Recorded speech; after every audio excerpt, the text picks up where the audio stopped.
All right. Good afternoon, everybody, and welcome to B-Sides Las Vegas in the Common Ground. This is Thwarting Key Extraction and Supply Chain Attacks by Detonating GPUs, given by Mehmet. And a few announcements before we begin.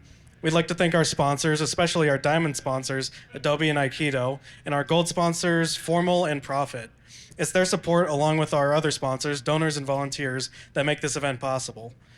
These talks are being streamed live on YouTube, and as a courtesy to our speakers and audience, we ask that you check to make sure your cell phones are set to silent.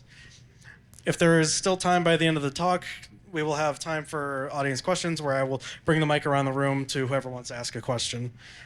And just a reminder, for B-Sides cell phone policy, we do not allow photography in here, just as a quick reminder. But with that, I think we'll hand it over to Mehmet. Please take it away. All right. Thank you guys for showing up and liking this, I guess. I hope you like it. So, yeah, it's a thing we've been doing for about 8 months now. And I've been in the security field for about a year. Before that, I was injecting people with computer chips. We can talk about that if you want later. But it's detonating GPUs is what you want to see. And yes, this is about as much fire as we are showing in this presentation. The idea is to keep things contained, but oh well. There's a video of that. So first things first, be safe. Keep your limbs, life, and freedom. A lot of people have lost limbs working with explosives. So if you want to try these at your facilities, please work with a licensed professional at like we did. We worked with John Norman of ACCX Research. He's no stranger to these conferences and the scene anyway. And just work with someone who knows what they're doing, please.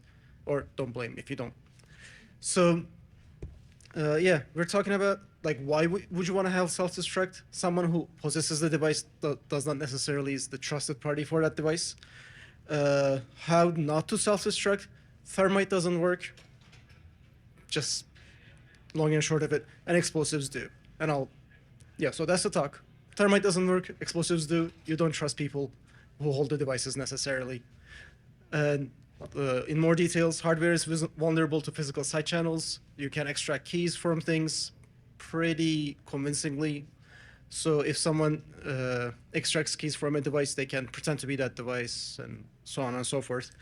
So it's important to actually limit physical access to a device from an inspection point onwards or from when secrets are injected onwards. It also is important if you're going to deploy your device to a place where it's in a neighborhood that you don't trust it. Say you're building a data center in a country where you have good relationships today, but maybe not tomorrow. And you want to be able to make sure that someone who betrays your trust only pisses you off, but does not actually have access to your devices. So like these are the kind of motivations we have in mind. And one way of making sure people don't get to your chips is keep a big honking metal on that and make sure that it can't come off. So that's basically what we're doing. You keep the heatsink on. You have some temper sensor, which is out of scope for this talk, but we can discuss this afterwards if you like.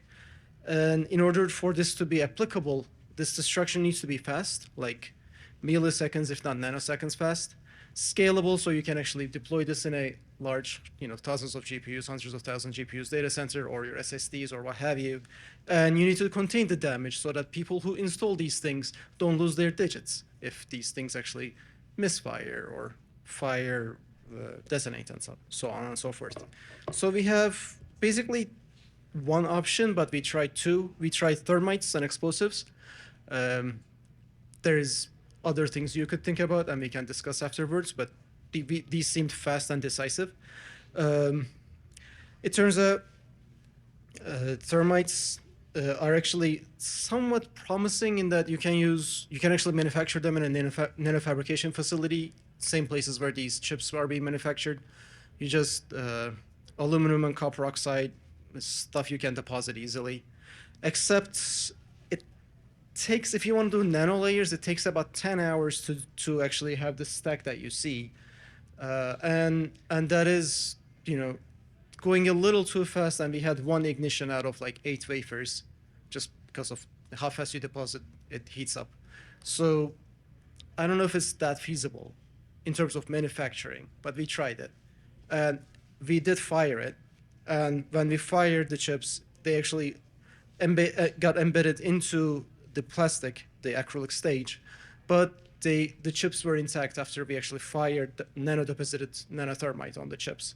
So you can get nanothermite on a chip, you can manufacture it, but it doesn't seem to break things. So no go. We added powder, and then, so powdered nanothermite, grams of, about a gram of nanothermite as opposed to whatever you can deposit.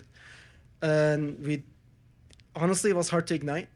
So we had to put insulating tape on top of this to actually get an ignition. It turns out these heat sinks actually can rob a lot of heat. So it's hard to actually ignite thermite. Like, the thermite is notoriously difficult to ignite. And when you put a heat sink on top, it even gets worse. But, we wanted a picture, so we got a tape on top of it, and we got it to ignite so that you can see this slow motion fire.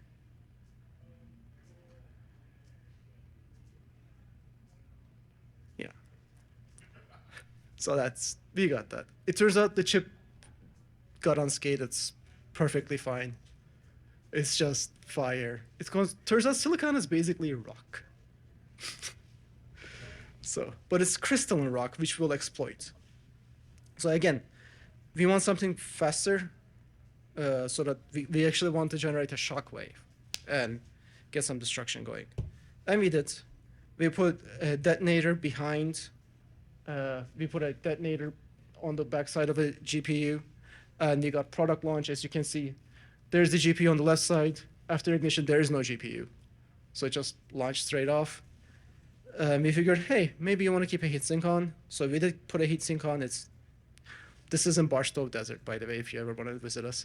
This is the detonator behind the GPU and a rock on top so things don't fly. Yeah, and the heatsink absorbed all the shock. So the GPU was intact. It turns out if you have an SXM card, those are pretty thick. And the card itself is not useful afterwards because all the electronics are shattered, but if someone can delaminate this GPU and use it on something else, they can. On the back side doesn't seem to work. So we tried front side. I mean, there's a bunch of tests in the middle, but we put a detonator on the top of a heatsink and detonated. The heatsink came apart and absorbed the shock. So that didn't work as much. We put the detonator inside the heatsink so that there isn't an air cavity. The copper cold plate itself became our hammer as opposed to fins getting in the way. And we got a detonation, and that actually drove the point home, quite literally. There's nothing left after that. And this is sort of the damage. You can see the copper behind. That's the interconnects between the chips. Or the interposer, whatever. So within the heatsink, detonators are useful. That's something we can do. And the heatsink itself can act as your hammer. Detonators need to be stable. If this is going to be in a data center, it'll be 80 Celsius for 5 years. So we figured we'll certify these or test these for 105 Celsius for 5 years, which means we did 130 Celsius for 47 days. That's how the math works out. And they still fire. We were still in love with the backside for a little bit, so we tried it again with this detonator. Nope, we have a crack. It's a little stronger of a detonator. It's 450 milligrams of RDX. So we cracked the chip, but we didn't get a complete destruction, which is still useful if we want to deny access to a chip. But if you want to also deny imaging, it's not useful. The backplate, of course, became in pieces, which wasn't very helpful to us because you don't want this mess in your data center, which we'll come back to. So front side is better. So you make a little hole for your detonator on the heatsink, as you see on the bottom, and it works complete destruction of the GPU layer. One thing you see is that the GPU computing die is very thin. It's the middle die, and it gets completely pulverized. The HBMs actually don't get pulverized. I think it's because of the way the DDR is structured. It's layers upon layers of metal. So I don't think you can read anything off of it. but I haven't tried. I don't have the means, but I'll ship you if you want to image these things. I'll ship you chips, but the GPU itself is destroyed. And we also tried this with a V100 PCI Express GPU. Again, made a hole where the detonator can fit. Close it up, complete destruction, front side works. Now, of course, you don't want to destroy your hands, and one way to not destroy things that contain destruction is actually like metal foam. This is available. It's dual cell foam from ERG out of aerospace in Nevada. Thank you.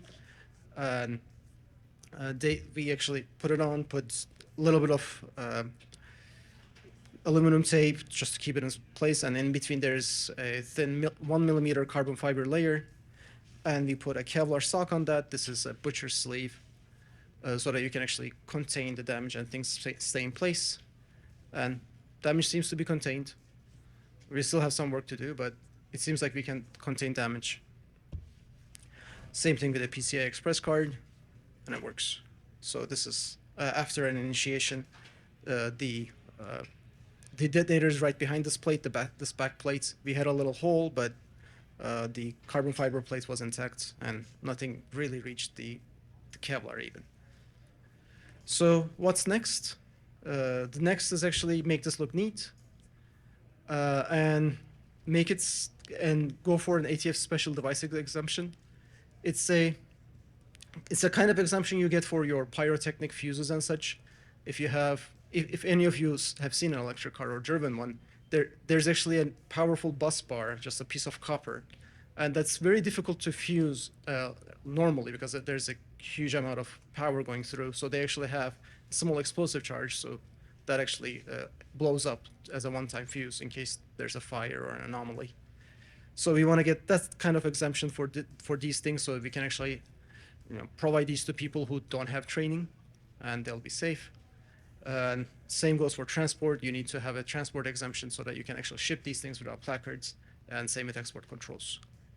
So yeah, questions, comments, thoughts?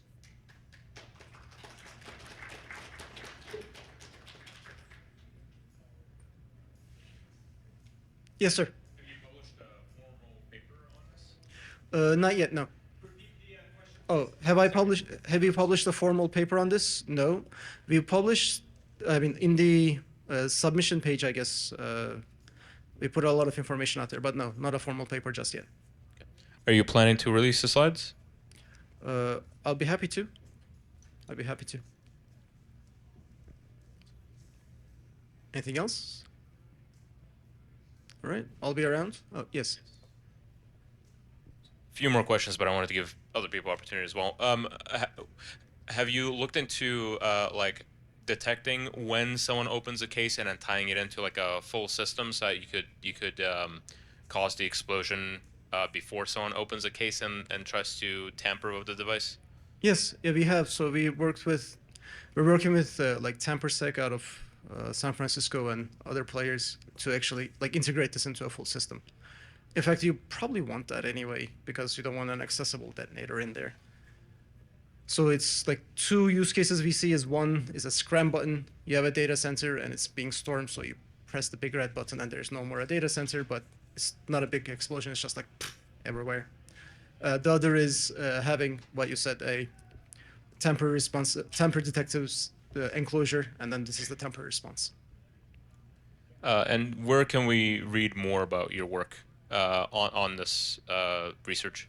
So we have our website, erandel.ai, which has nothing of this. I should probably put at least an archive paper up there. Stay tuned. Thank you. Oh, there's a question back there.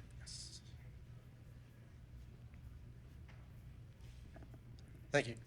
I'm curious, just from the applicability and use cases you're talking about, whether or not, like, why wouldn't you have something that just kind of overwrote the secrets that are stored in there? Why do you need to destroy the whole chip? Are you trying to protect? Is this specifically for protecting like the IP of the chip because it's a specialized chip, or beyond the secrets? Just Yes, trying to yeah. understand. So it's twofold. One is protecting the IP of the chip beyond, like, the IP itself may be a secret. The other would be this can be faster than override. And if your attackers are strong enough to use, say, a shaped charge to destroy your override circuitry, this might be a thing. But yeah. Are you getting requests for that, saying that like there's current methods that are like overwrite methods are insufficient because they take too long, so you have customers who specifically want to destroy like the whole thing? And so actually the request we get is about denying access to chips more than anything else. It's more about protecting the whole chip itself. Protecting the chip itself, protecting like repurposing of the devices. That's mostly the request we get. Thank you. Thank you. There's a question over there. Just a quick one. Are you looking into at all combining this with using location data? I'm thinking about export controls and pieces like that. Like, I don't know if that's part of the impetus for this or not, but Yeah. So people have actually come up to us discussing this in a different settings, saying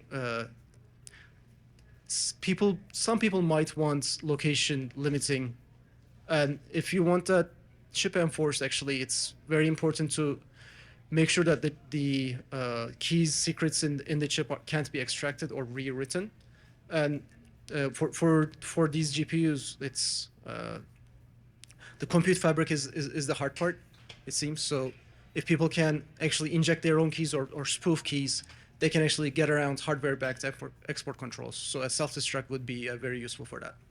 and are you working on making a form factor that would work with that versus like a data center kind of Sure. implementation? So that's kind of why we actually went with both SXM and PCI Express. So the idea is to actually have the chips ship with their heatsinks, which in PCI Express is already the case. Of course, it's not going to be a SOC. We're working on it, but that's the idea. Like have the containment on the PCI Express form factor or the SXM form factor, so that it's actually useful. Thank you. Anything else? I'm around. I'll be around, and you could reach me at. Go back all the way to the first slide. Mehmet at airrental.ai. Should have put this in the first. Yeah. Oh, Mehmet at airrental.ai, or if you have Signal, it's Mehmet.72. You can reach me there as well. Thank All right, let's give Mehmet another round of applause. you.